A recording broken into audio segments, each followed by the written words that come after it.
When we talk about India's growth story, we often talk about numbers, GDP, technology, startups.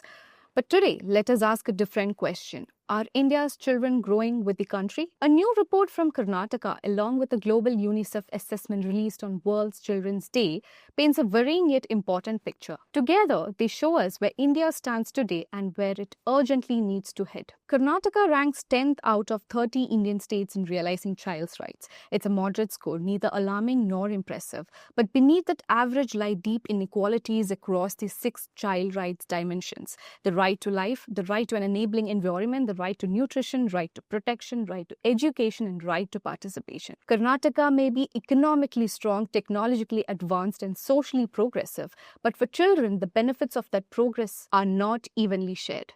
The state's district-level data reveals sharp internal disparities. At first glance, districts seem similar on basic survival measures. However, once we examine indicators such as infant mortality rate, under 5 mortality, and maternal mortality, the differences become far more pronounced.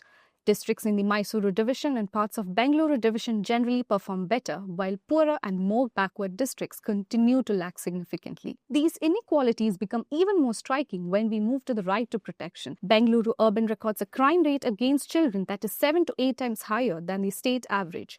These include cases of child labor, POCSO-related crimes, and vulnerabilities linked to trafficking. Beyond Bengaluru urban, districts such as Vijayapura, Belgavi, Gadag, and Kolar also require urgent attention.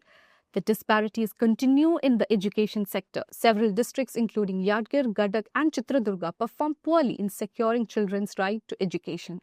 And then comes nutrition, perhaps the most alarming area. More than 70% of children in 7 districts, mostly concentrated in Kalyana, Karnataka, suffer from anemia.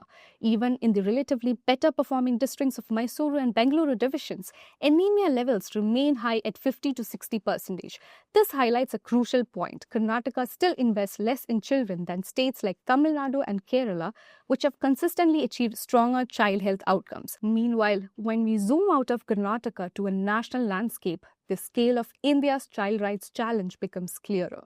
India is home to nearly 460 million children, and UNICEF's global assessment reminds us that 400 million children in low and middle income countries still lack at least 2 critical essentials: nutrition, healthcare, education, housing, or sanitation. The global picture is varying, but India stands out as a nation defined by both significant progress and persistent gaps.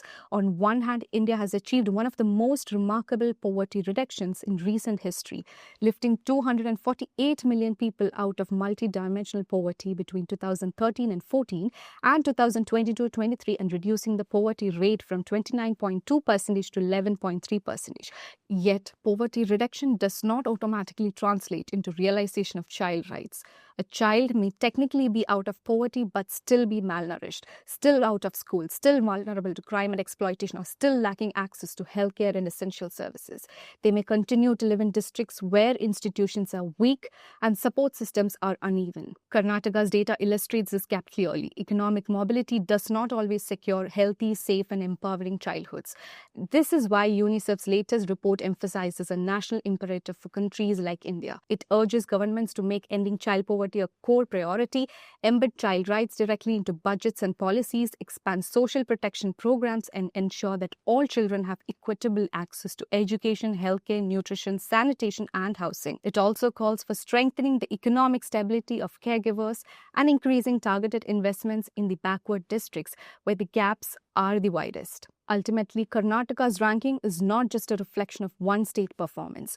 It is a window into India's larger child rights reality and a reminder that the country is part of a wider global challenge. As UNICEF puts it, there is no greater return on investment than investing in children. For more such videos, subscribe to The Hindu's YouTube channel, and for suggestions, write us to videos@thehindu.co.in.